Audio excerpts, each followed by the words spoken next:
एक और यह गौरवशाली इतिहास और दूसरी तरफ हमारे सामने वो दृश्य देखने को मिलते हैं जब हम लोग ये सुनते हैं कि काबुल में अब नाम मात्र के ही 2-4-10 परिवार सिखों के बच गए। जब हम बांग्लादेश की घटना का उल्लेख सुनते हैं, जब हम लोग पाकिस्तान के अंदर होने वाले अत्याचारों के बारे में सुनते हैं, तब हमें सिख गुरुओं के उस त्याग और उस बलिदान का स्मरण बरबस हो जाता है। और इसीलिए आज के उस अवसर पर मैं आप सबसे भी यही अपील करने के लिए आया हूं। मैं आप सबसे यही अपील करूंगा और मेरा विनम्र अनुरोध होगा, किससे बढ़कर के हिंदुस्तान के लिए, हिंदू हो या सिख है, इन सब के लिए दूसरी प्रेरणा गुरु नानक देव जी से लेकर के गुरु गोविंद सिंह जी महाराज तक जो आदर्श इन सिख गुरुओं ने हम सब के लिए रखा है, वही हम सबको आगे बढ़ने के लिए एक नई ऊर्जा देगा। उन्हीं का आशीर्वाद हम सबकी प्रेरणा है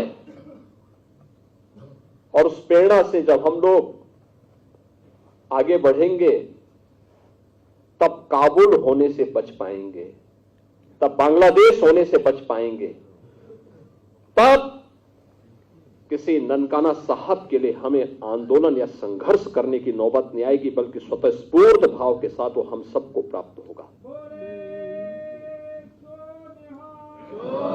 और इसीलिए आज हम सबको अपने मित्र और शत्रु को सही तरीके से पहचानने की ताकत हम सबको प्राप्त हो, इसके लिए हम लोग गुरु महाराज से प्रार्थना करें, ये ताकत वे हमें दें।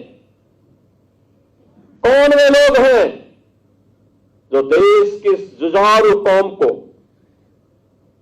देश की इस समृद्ध कौम को, जिसने अपने स्वयं के सामर्थ्य से, अपने पुरुषार्थ से, अपने परिश्रम से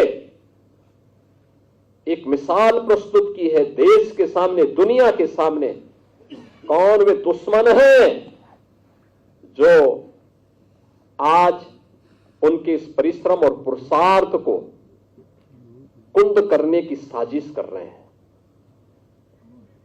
कौन है? उन दुश्मनों को पहचानने की आवश्यकता है। कभी भारत की फौज में हमारा सिख एक बड़ी संख्या में जाकर के भारत की सुरक्षा के लिए अपने आप को समर्पित करता था।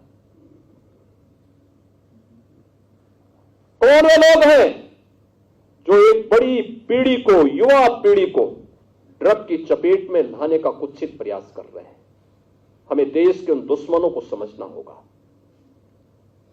उन दुश्मनों से सावधान रहना होगा। कौन आपस में हिंदू और सिखों को लड़ाने का कुत्सित प्रयास कर रहे हैं? ये तो एक दूसरे के पूरक है।